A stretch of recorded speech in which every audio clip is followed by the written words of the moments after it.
Desde 1977. La Voyager 1 hectare estado explorando el espacio. Superando cualquier imaginación. Esta antigua nave espacial. Construida inicialmente para investigar Júpiter y Saturno. Y adentrado en el espacio interestelar y sigue enviando datos enigmáticos de territorios inexplorados. Sin embargo, ¿cómo es realmente estar ahí fuera? ¿Y es el espacio más dinámico y vivo de lo que creemos? ¿Y lo más importante? ¿Traspasamos una frontera que no debíamos? El histórico lanzamiento y los principales objetivos de la Voyager 1. Muchos consideran la Voyager 1 una de las mayores hazañas de la exploración espacial profunda. Fue construida para un espectacular viaje a los planetas exteriores, concretamente Júpiter y Saturno. Y fue lanzada el 5 de septiembre de 1977. En aquel entonces, nadie imaginaba la distancia que alcanzaría esta pequeña nave espacial en cuantas décadas seguiría operando. La Voyager 1 nos ofrece una mirada a las regiones extremas de nuestro sistema solar, y más allá. Y ahora así reconoce como el objeto creado por el hombre más alejado de la Tierra. En la década de 1970, la NASA estaba ansiosa por provocar una alineación única de planetas exteriores que solo ocurre una vez cada 175 años. Una nave espacial que para por estos planetas podría usar asistencia gravitacional gracias a esta alineación. A provocar la atracción gravitacional de un planeta para cambiar de rumbo y aumentar la velocidad sin consumir mucho combustible se conoce como asistencia gravitacional. Una misión ambiciosa podría usar este método para visitar varios planetas distantes en un solo viaje. Participarán en este perfil de misión la Voyager 1 y su gemela, la Voyager 2, que se lanzó el 20 de agosto de 1977. El objetivo principal de la expedición era explorar Saturno y Júpiter, sus atmósferas, lunas, anillos y el entorno espacial circundante eran de interés para los científicos. Antes de la Voyager, los telescopios, que no siempre permiten ver con gran detalle, eran la principal fuente de nuestro conocimiento sobre estos mundos lejanos. Todos quedaron impactados cuando la sonda pasó cerca de Júpiter en 1979 y reveló volcanes activos en la Luna Esto proporcionó nueva información sobre el débil sistema de anillos de Júpiter y las nubes remolinadas en su atmósfera. Después de Júpiter, la Voyager 1 se dirigió a Saturno a principios de la década de 1980, revelando características inéditas y nuevas lunas, así como las primeras vistas de cerca de los intrincados anillos de Saturno. Los científicos decidieron lanzar la Voyager 1 más allá de las órbitas de Urano y Neptuno, y finalmente más allá de la trayectoria de Plutón. Tras completar estas importantes misiones, la Voyager 1 estaba propulsada por Union Generator Termoeléctrico Delaware Radioisotopos, ORTG, que lo permite seguir transmitiendo datos. Los instrumentos se apagaron finalmente para ahorrar energía, pero aún tenía capacidad suficiente para seguir tomando mediciones útiles. La nave espacial sobrevivió a muchas proyecciones y envió datos mucho después de concluida su misión original. A pesar de las expectativas de los diseñadores de la misión de que su energía y sus sistemas solo podrían durar hasta fines de los años 1980 o principios de los años 1990, el Laboratorio de Propulsión a Chorro, JPL, de la NASA en Pasadena, California, proporcionó una dirección experta y una ingeniería meticulosa que contribuyó a este logro. Estas naves espaciales se han convertido en instrumentos de investigación a largo plazo para comprender la heliosfera y el espacio interestelar. Sin embargo, los ingenieros aún las consideran con frecuencia cápsulas del tiempo que contienen el registro de oro para futuros descubridores. La Voyager 1 sigue enviando señales que ayudan a los científicos a comprender mejor la frontera entre nuestro sistema solar y lo desconocido. A pesar de que varios de sus equipos ya no se utilizan. En esta frontera se produce una zona caótica de partículas cargadas y rayos cósmicos cuando el viento solar y el medio interestelar entran en contacto. La función protectora de la heliosfera. La heliosfera es uno de los conceptos más cruciales al hablar de la Voyager 1. En pocas palabras, el viento solar domina la heliosfera, que es una región del espacio con forma de burbuja, un flujo constante de partículas cargadas del Sol, principalmente protons y electrons. Esta burbuja serve como protección contra tipos específicos de radiación cósmica y se extiende mucho más allá de la órbita de los planetas exteriores. Los flujos de partículas. Los campos magnéticos y el clima espacial local se ven influenciados por el poderoso efecto del Sol dentro de esta burbuja. La envoltura de helio. El choque de terminación y la propia heliosfera son regiones importantes. El viento solar se ralentiza repentinamente durante el choque de terminación al colisionar con el medio interestelar. La región exterior de nuestro sistema solar repleta de gas, polvo y rayos cósmicos. La nave espacial entra en la envoltura heliosférica, una región turbulenta donde el viento solar es más lento y caótico. Tras superar el choque de terminación. Por último, pero no menos importante, se encuentra el heliporo, que a menudo se considera el límite exterior de la heliosfera, donde las fuerzas del espacio interestelar y el viento solar están prácticamente equilibradas. Muchos creen que estas fronteras eran suaves o al menos predecibles antes de la Voyager 1. Varios modelos propusieron un paso directo desde la zona del viento solar hasta la región interestelar. Sin embargo, los datos de la Voyager 1 y la Voyager 2 mostraron que estas regiones son más desordenadas. Los rayos cósmicos pueden entrar en la heliosfera a través de turbulencias inesperadas y zonas de perforación creadas por interacciones con los campos magnéticos interestelares y el plasma.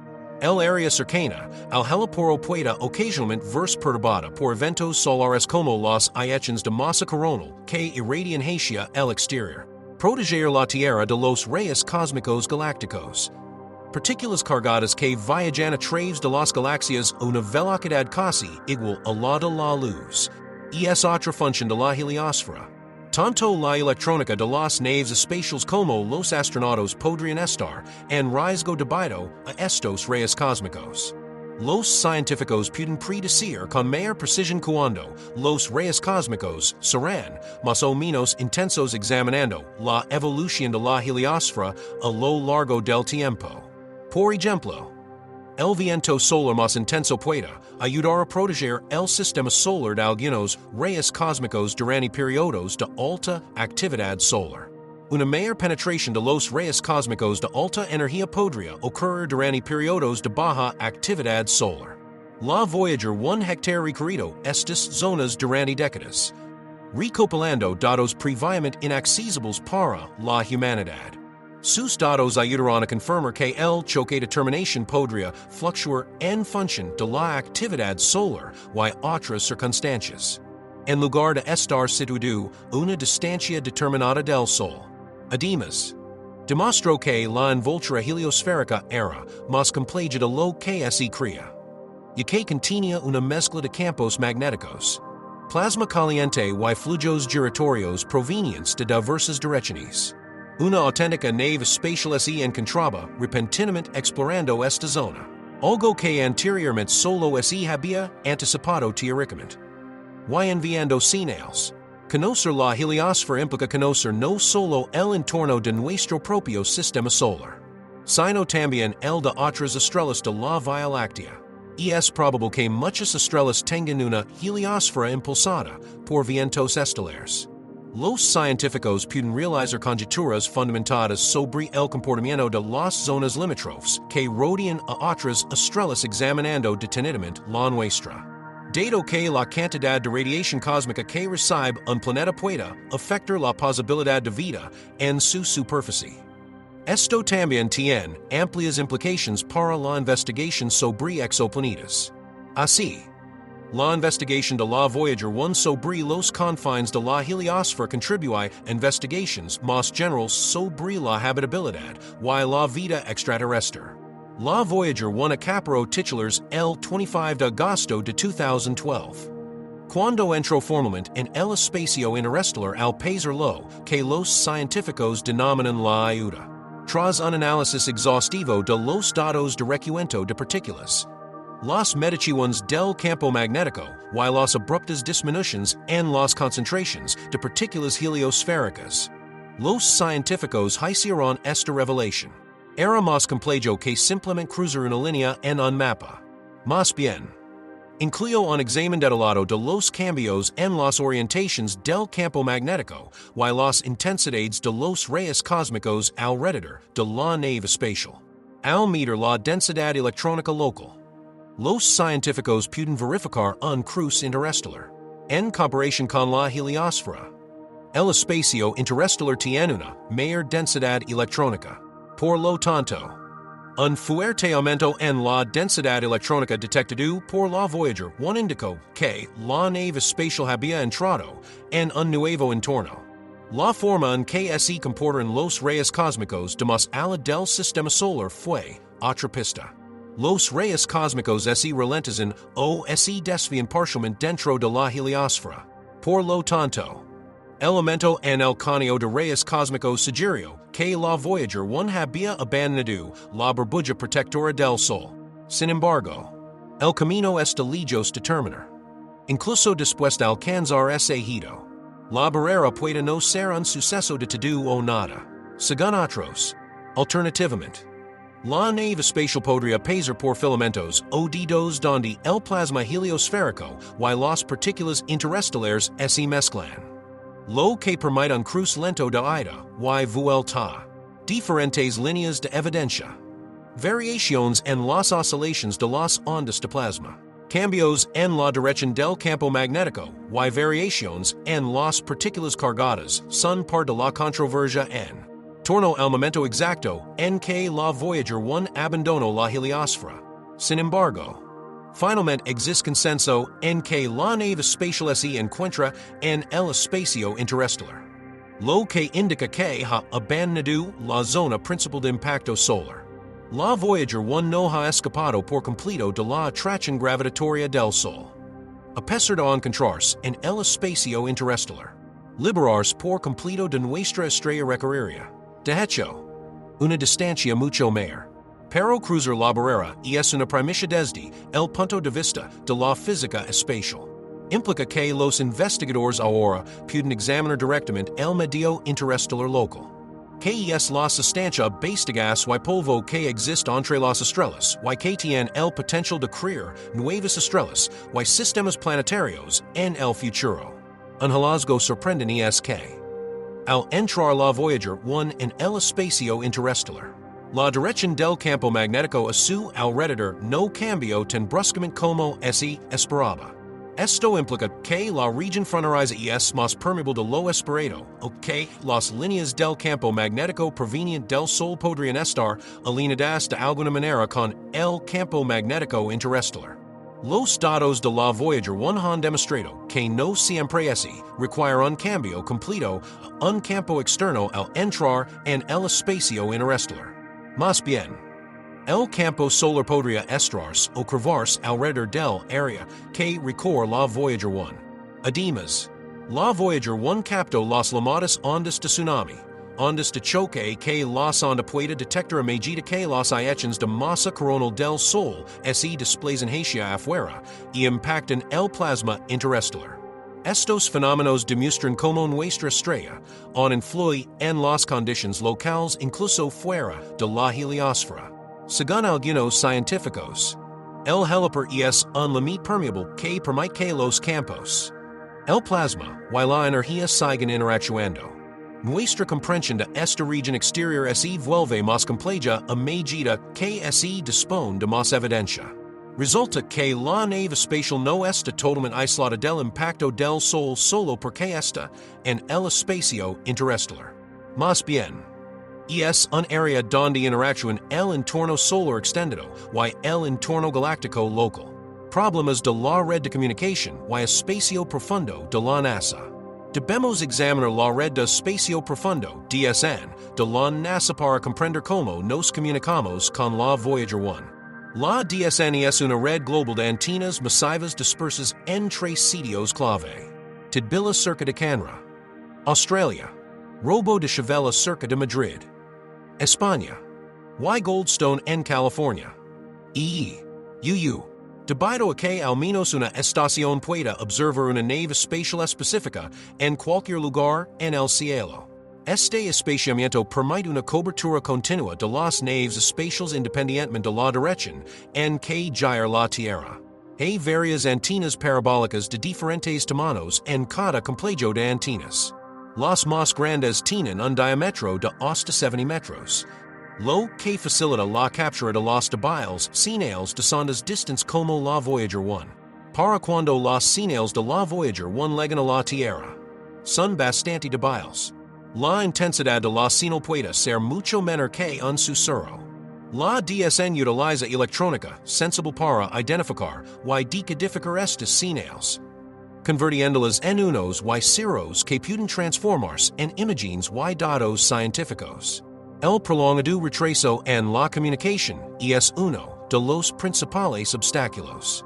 A distancias superiores a 150 unidades astronómicas, una señal puede tardar más de 20 horas en viajar en un solo sentido. A pesar de que las ondas de radio de la Voyager 1 viajan a la velocidad de la luz. Como resultado, la comunicación bidireccional puede superar fácilmente las 40 horas. Por lo tanto, los científicos y ingenieros deben ser pacientes. La nave espacial no puede controlarse con joystick en tiempo real. En cambio, deben planificar las órdenes con mucha antelación y luego observar hacia la sonda reacciona según lo previsto. También es importante tener en cuenta que los sistemas de la Voyager 1 son cada vez más antiguos. La nave utiliza RTG alimentados con plutonio 238. Y cada año su potencia total disminuye significativamente. Por lo tanto, la NASA debe considerar cuidadosamente que instrumentos seguirán funcionando. Además, pueden surgir problemas en subsistemas como el sistema de control de actitud, que controla la orientación de la nave, o el sistema de datos de vuelo. Enviar órdenes, esperar respuestas y solucionar problemas puede llevar meses si algo falla. Además, la NASA tiene que dividir el tiempo de DSN entre numerosos proyectos. La DSN apoya docenas de proyectos en caso, como sondas que investigan el Sol, satélites que orbitan otros planetas y exploradores en Marte. Y es necesario equilibrar las prioridades al programar la misión para garantizar que cada misión cuente con el tiempo de antena adecuado. Aunque la Voyager 1 no es una misión principal de encuentros planetarios, necesita asistencia para recopilar y enviar datos en el medio interestelar. Los operadores pueden reprogramar el tiempo de la DSN para contactar de inmediato si surge algún problema.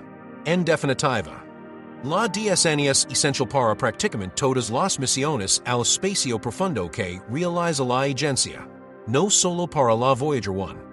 Y es un componente esencial del sistema que permite a los humanos comunicarse con las regiones más alejadas del sistema solar y más allá, con socios multinacionales trabajando juntos para mantener nuestras misiones espaciales en caso. También demuestra el carácter global de la exploración espacial. Anomalias y errores en el sistema de datos. Los problemas menores pueden agravarse, y que la Voyager 1 no tiene reparación. Cualquier problema, desde fallos en los sensores hasta problemas de memoria almacenada, tiene el potencial de impedir o complicar el flujo de datos. Los ingenieros descubrieron que la Voyager 1 comenzó a transmitir datos confusos desde su sistema de datos de vuelo entre mediados y finales de 2024. Inicialmente, fue difícil de diagnosticar, y que la causa podría haber sido cualquier cosa. Desde un mal funcionamiento del hardware provocado por décadas de exposición a rayos cósmicos hasta un simple fallo de software.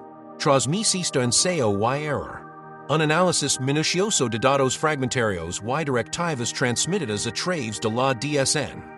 La NASA finalmente recuperó cierto grado de control, tan pronto como los datos empezarán a tener sentido. Reconoceran que el entorno de la nave espacial se había alterado. Las mediciones indicaron que el borde exterior de nuestro sistema solar experimentaba una turbulencia mayor de la prevista. Ciertas señales sugerían que la Voyager 1 podría estar sujeta a fuerzas desconocidas o perturbaciones locales. Y el entorno de plasma parecía oscilar. El sistema de ondas de plasma, SDP, que puede identificar oscilaciones en el entorno de partículas cargadas. Y es una herramienta crucial para comprender estas anomalias. Los científicos pueden determinar la densidad y la actividad de las partículas escuchando las ondas de plasma. Por ejemplo, cuando la nave espacial se topa con ondas de choque de erupciones solares o cruza límites específicos, el dispositivo puede detectar picos en la densidad electrónica. Restaurar estas señales era de suma importancia, y que el problema con los datos de vuelo amenazaba con oscurecerlas. Además, los valores mg del magnetometro son muy importantes, y que monitorizan la intensidad y la dirección del campo magnético local. Un enraizamiento a gran escala de las líneas del campo magnético es un ejemplo de un fenómeno inusual que el magnetometro podría observar. Los datos de la Voyager 1 a finales de 2024 y principios de 2025 parecen indicar cambios repentinos, lo que sugiere que el entorno no era la zona tranquila que muchos modelos habían proyectado. Más bien, se asemejaba a una zona de transición giratoria con bolsas de partículas cargadas que se movían bruscamente. Los detectores de rayos cósmicos también monitorizan partículas de alta energía procedentes de más allá del sistema solar. Si la nave espacial viaja a través de zonas donde los campos magnéticos bloquean o canalizan partículas cargadas, esto puede determinarse por reducciones o picos abruptos en el recuento de rayos cósmicos. La interpretación de estos hallazgos fue inicialmente difícil debido a las irregularidades en los datos. No estaba claro si las alteraciones se debían a un mal funcionamiento de los instrumentos de la nave espacial o a un cambio genuino en el entorno.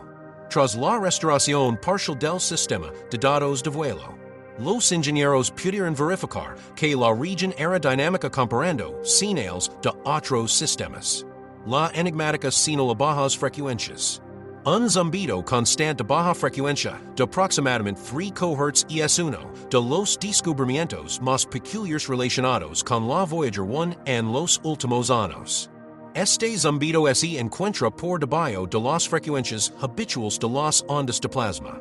La señal se descartó inicialmente como ruido de fondo, pero a medida que la Voyager 1 avanzaba más profundamente en el espacio interestelar, se hizo más evidente.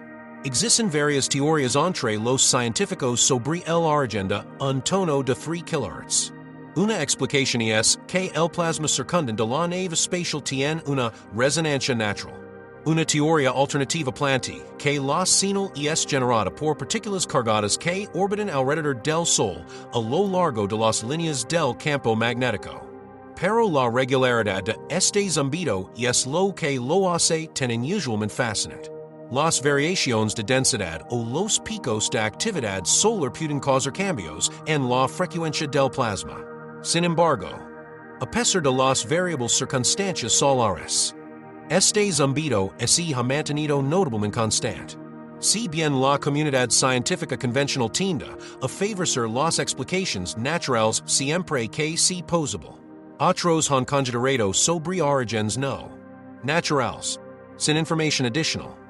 Resulta difícil descartar por completo la posibilidad de que la señal sea una transmisión planificada, a pesar de que no existe evidencia evidente de una cultura extraterrestre. El zumbido se asemeja más a una onda continua que se origina en interacciones con el medio cósmico. La existencia de este zumbido también se relaciona con el tema más general de la densidad electrónica y las ondas de plasma. Tras importantes erupciones solares, la Voyager 1 ha captado oscilaciones de plasma a frecuencias más altas. Sin embargo, parece haber menos variación en el tono de 3 kHz. No aumenta ni disminuye con el tiempo con cambios significativos en el clima espacial. Esta consistencia podría indicar que la señal es un zumbido del medio interestelar. Podría tratarse de una vibración causada por la interacción masiva del campo magnético interestelar. El plasma de fondo, y los rayos cósmicos. Según varios artículos académicos, este tipo de onda constante podría facilitar mediciones más precisas de las circunstancias locales. La frecuencia de la onda podría servir como indicador de referencia de la densidad del medio alrededor de la Voyager 1 SISE correlación con la densidad del plasma local. Podríamos comparar señales en diversas áreas del espacio interestelar cercano con la ayuda de futuras naves espaciales o incluso con los datos de la Voyager 2. Podría confirmarse que los zumbidos son un fenómeno natural como en ambas naves espaciales los detectan a frecuencias idénticas. Una transmisión sostenida de baja frecuencia podría viajar grandes distancias, y que las ondas de radio son eficaces para atravesar el vacío espacial. Podría existir en numerosos sistemas estelares SISE trata de una onda de fondo universal. Es interesante considerar si las civilizaciones sofisticadas podrían reconocer cambios en patrones tan básicos como una señal de advertencia de que algo es acerca a sus fronteras. Aunque esto sea altamente conjetural. Enfatiza como cualquier señal persistente y inexplicable en el espacio estimula el pensamiento original en diversos niveles. Los poderes insondables y la atracción de la gravedad. El Sol. Los planetas enanos y los grandes asteroides se encuentran entre los cuerpos celestes conocidos que se utilizan para determinar la trayectoria oficial de la Voyager 1. Sin embargo, existen indicios de que su trayectoria se desvía ligeramente de las previsiones. En general, los fenómenos térmicos, como el calor del RTG de la nave, que produce una propulsión moderada, pueden explicar estas pequeñas variaciones. Las sondas Pioneer 10 y Pioneer 11 observan anomalias similares, que fueron objeto de un intenso debate antes de proporcionar algunas respuestas naturales parciales. Sin embargo, evidencia reciente apunta a una atracción externa que las masas conocidas que rodean a la Voyager 1 no pueden explicar. Los científicos han considerado posibles culpables aglomeraciones de materia oscura o planetas errantes que podrían moverse por la galaxia sin ser vistos. Otra teoría es que podría haber un objeto denso o un pequeño agujero negro ahí fuera, pero las probabilidades son escasas. Los astrónomos buscan efectos de lente gravitacional o pequeñas variaciones en la posición de las estrellas para validar tal sospecha. Sin embargo, actualmente no hay evidencia convincente de que la Voyager 1 esté siendo atraída por un objeto compacto y enorme. Algunos también atribuyen un comportamiento gravitacional inexplicable a la materia oscura, aunque se cree que constituye la mayor parte de la masa del universo. Normalmente no interactúa con la luz. Podría haber una ligera atracción gravitacional si hubiera una nube de materia oscura. Sin embargo, según la mayoría de los modelos de materia oscura, esta se dispersa de forma bastante uniforme a lo largo de la escala galáctica, en lugar de en cúmulos grandes y diferenciados que arrastrarían una nave espacial. Además, otras observaciones astronómicas probablemente habrían revelado heterogeneidades locales en la materia oscura. ¿Qué causa entonces esta pequeña deriva? Probablemente se trata una influencia menor del calor de la nave espacial o de pequeñas desalinizaciones en la activación de los propulsores. Sin embargo, la narrativa sigue siendo intrigante, y que serve como recordatorio de que aún no comprendemos del todo todas las variables que podrían afectar a un objeto en el espacio profundo. Incluso pequeñas alteraciones pueden ser provocadas por fuerzas electromagnéticas. La nave espacial puede experimentar ganancias o pérdidas de momento difíciles de detectar si capta pequeñas cargas eléctricas o atraviesa una zona de plasma imprevista. Según la mayoría de los científicos, la trayectoria oficial sigue coincidiendo en gran medida con las proyecciones, a pesar del entusiasmo en torno a las fuerzas invisibles. El reto de medir un objeto tan lejano limita el margen de error.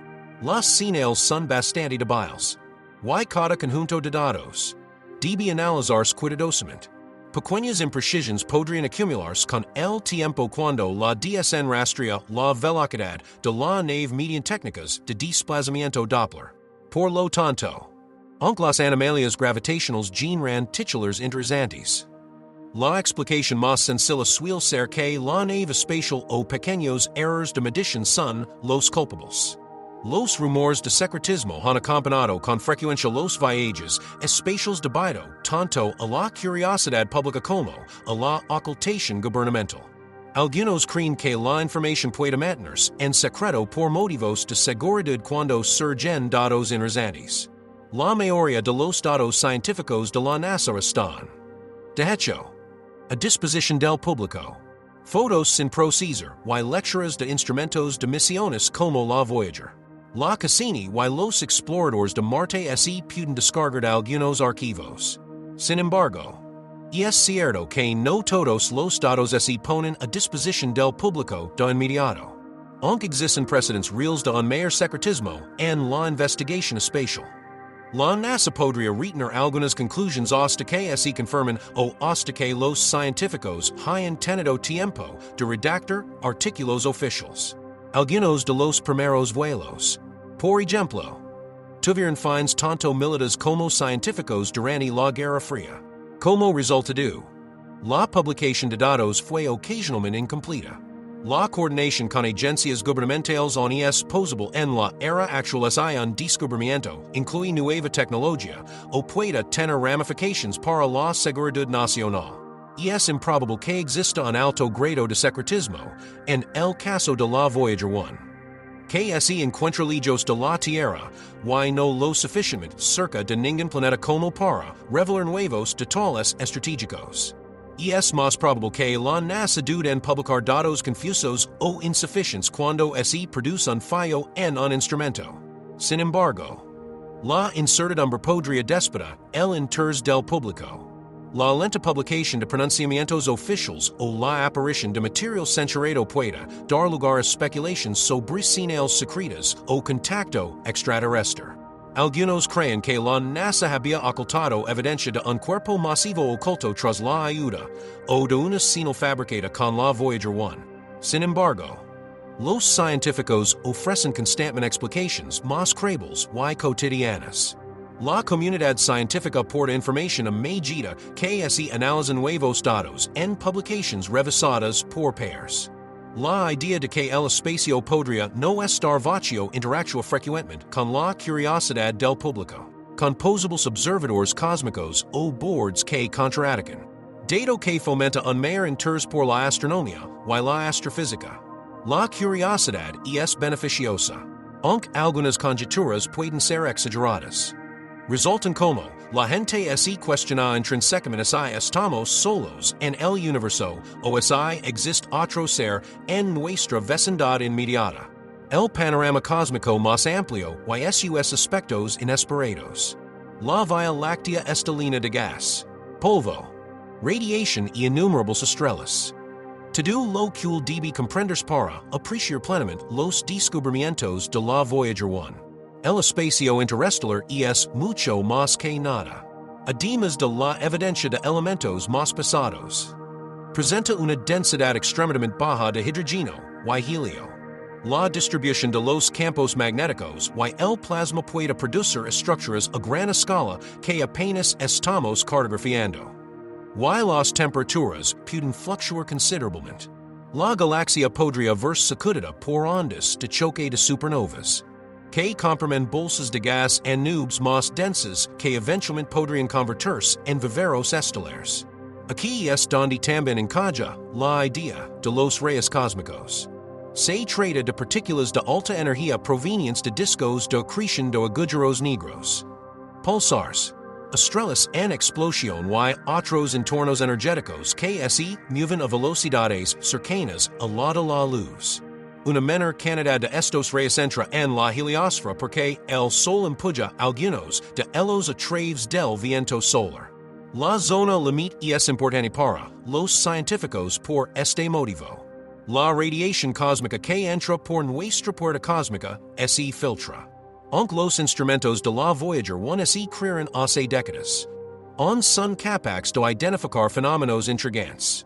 Como aumentos abruptos en la cantidad de rayos cósmicos. Variaciones en la densidad del plasma, local y cambios en el campo magnético.